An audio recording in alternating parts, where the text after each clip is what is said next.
Meus queridos, mais um momento de paz, mais um momento para estarmos juntos.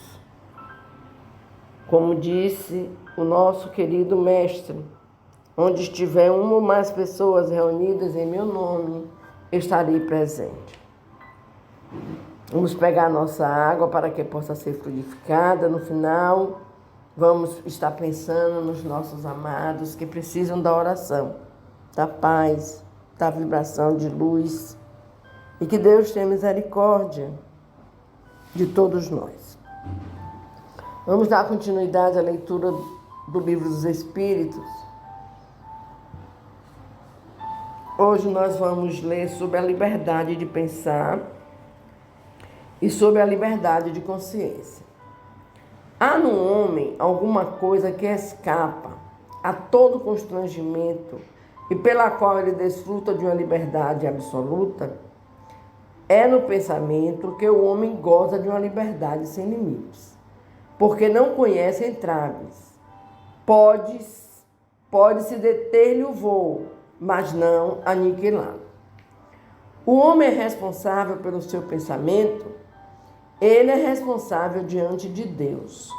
Só Deus, podendo conhecê-lo, o condena ou o absolve, segundo a sua justiça. A liberdade de consciência é uma consequência da liberdade de pensamento. A consciência é um pensamento íntimo que pertence ao homem, como todos os outros pensamentos. O homem tem direito de entravar a liberdade de consciência, não mais que a liberdade de pensar, porque só a Deus pertence o direito de julgar a consciência. Se o homem regula por suas leis as relações de homem para homem, Deus, por suas leis da natureza, regula as relações do homem com Deus. Qual é o resultado dos entraves postos à liberdade de consciência? Constranger os homens a agirem de modo contrário ao que pensam, torná-los hipócritas. A liberdade de consciência é um dos caracteres da verdadeira civilização e do progresso. Toda crença é respeitável, mesmo que seja notoriamente falsa. Toda crença é respeitável, quando é sincera e conduz à prática do bem. As crenças repreensíveis são as que conduzem ao mal. É repreensível escandalizar na sua crença aquele que não pensa como nós, é faltar com a caridade e golpear a liberdade de pensar. É insultar a liberdade de consciência ou pôr entraves à crença capazes de perturbar a sociedade. Podem-se reprimir os atos, mas a crença íntima é inacessível. Reprimir os atos exteriores de uma crença, quando esses atos trazem algum prejuízo a outrem, não é insultar a liberdade de consciência, porque essa repreensão deixa a crença sua inteira liberdade. Deve-se, em respeito à liberdade de consciência, deixar se propagarem doutrinas perniciosas, ou se pode, sem insultar a essa liberdade, procurar trazer de novo ao caminho da verdade aqueles que se perderam por falsos princípios? Certamente se pode, e mesmo se deve, mas ensinar a exemplo de Jesus, pela suavidade e a persuasão, e não pela força, o que seria pior que a crença daquele a quem se quer convencer. Se há alguma coisa que seja permitido se impor, é o bem e a fraternidade. Mas não cremos que o meio de os fazer admitir seja o de agir com violência. A convicção não se impõe. Todas as doutrinas tendo a pretensão de ser a única expressão da verdade, por que sinais se pode reconhecer aquela que tem o direito de se colocar como tal? Será aquela que faz mais homens de bem e menos hipócritas, quer dizer, praticamente da lei do amor e da caridade na sua maior pureza e na sua mais larga aplicação. Por esse sinal reconhecereis que uma doutrina é boa, porque toda doutrina que tiver por consequência semear a desunião e estabelecer uma demarcação entre os filhos de Deus, não pode ser senão falsa e perniciosa. Meus queridos, nós estamos lendo sobre a lei de liberdade e vimos essa parte sobre a liberdade de consciência, né? Nós costumamos dizer assim, pergunte à sua consciência se você está certo. É porque a nossa consciência é nossa, ninguém adentra a não ser o Pai. E precisamos ter cuidado com essa nossa consciência, com esse nosso pensamento de consciência, para que não caminhemos junto com esse pensamento, com essa consciência, para o caminho do mal. Eu costumo dizer que todas as crenças religiosas nos levam a um só Deus. Isso é verdade. Toda crença religiosa nos leva a um só Deus.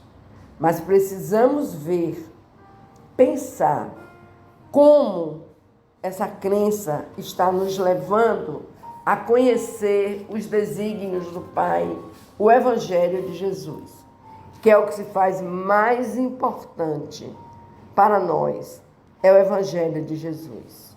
Conhecer, divulgá-lo, aplicá-lo e daí caminharmos sempre nessa estrada do bem maior, que é amar a Deus sobre todas as coisas, amar ao próximo como nos amamos. Que assim seja, meus queridos. Vamos conversar com o Pai. Deus Pai de misericórdia, nós te louvamos, nós te agradecemos por tudo que de bom plantaste na terra. Pela entrega do teu Filho unigênito, para que nós fôssemos absolvidos dos erros dos pecados. Ele foi o Cordeiro imolado. Ele não tinha pecado, Senhor, e pagou por todos os pecados do mundo. Te pedimos, Pai, tenha misericórdia da humanidade. Que a humanidade não pensa, a humanidade às vezes parece não ter consciência e sai chutando as coisas, empurrando os ensinamentos, empurrando o Evangelho, como se ele fosse somente um item a mais. Quando na realidade nós sabemos, Senhor, que não é assim. Aquele que persevera no Evangelho do Mestre Jesus caminha pela estrada do bem, do amor, da caridade, da misericórdia. Te pedimos, Pai querido, pelos nossos irmãos que sofrem dos males físicos e espirituais, que eles consigam, Pai querido, através dessa dor que estão sentindo, te buscarem e observarem o tempo perdido na caminhada. O como seria diferente se cada um deles tivesse caminhado pela seara de Jesus. Não precisariam estar te clamando pela dor. Pedimos misericórdia, Pai, para esses irmãos. E ajuda-os a sentirem essa melhora no corpo físico. Aos nossos irmãos que sofrem dos problemas emocionais, psiquiátricos, tenha misericórdia, Pai. É tão triste, é tão doloroso, dolorido vê-los sofrer dessa forma. E nós nos deparamos numa situação que não temos para onde correr. Porque já não está em nossas mãos, Pai, a não ser a oração.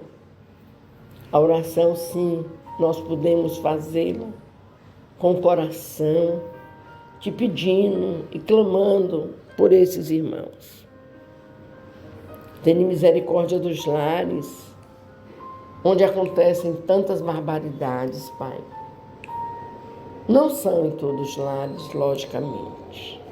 O lar que vive os ensinamentos do Mestre Jesus, caminha na trilha do bem, prepara seu templo de uma forma onde só o bem prevaleça, onde Jesus resida, onde tu, Pai, possas adentrar, sair, a hora que lhes for necessário. Por isso te clamamos, Pai amado, pela misericórdia pelos lares. Que nossa Mãezinha do céu esteja aí, em cada lar, derramando gotículas de amor e de paz.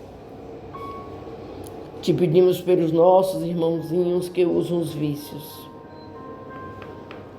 É outra situação, Senhor, que nos deixa muito triste, porque nós observamos que esses irmãos não têm o alto perdão, o alto amor, não pensam na vida, não pensam no caminhar, simplesmente seguem essa vontade louca de buscar através das drogas, dos vícios, uma alegria, uma fantasia de viver que é muito triste, Pai. E deixa a família sofrida, os pais destruídos. E isso, Pai querido, é o que nós não gostaríamos que acontecesse nas famílias. Te pedimos, tende misericórdia, Pai, de todos eles.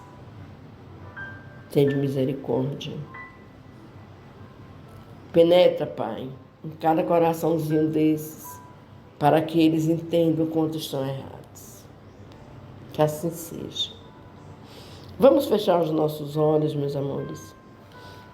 Vamos lembrar de nosso meio Jesus, adentrando o nosso lar, a nossa vida, nos abraçando, nos dizendo o quanto nos ama. E nós, abraçados a Jesus, estaremos também felizes por sentirmos esse amor. Pedir à espiritualidade amiga que venha colocar em nossas águas o remédio necessário da nossa cura física e espiritual. E louvar a Deus, e louvar ao Pai, louvar a Jesus, para que tenhamos essa condição de paz, de cura, de fraternidade. Vamos pedir à espiritualidade amiga que venha colocar em nossas águas o remédio necessário para a nossa cura física e espiritual. E vamos fazer a oração que Jesus nos ensinou para conversarmos com o Pai. Pai nosso que estás nos céus, santificado seja o teu nome. Venha a nós o teu reino. Seja feita a tua vontade, assim na terra como nos céus. O pão nosso de cada dia nos dai hoje, Pai querido. Não nos deixeis cair em novas perturbações, tentações, mas livra-nos, Pai, de todo mal, de toda inveja, de todo orgulho, de toda maldade. Pois teu, Pai, é o poder, o reino, a honra e a glória, hoje, agora e sempre. Louvado seja nosso Senhor Jesus Cristo, para sempre seja louvado. Louvado seja nosso Senhor Jesus Cristo, para sempre seja louvado. Louvado seja nosso Senhor Jesus Cristo, para sempre seja louvado.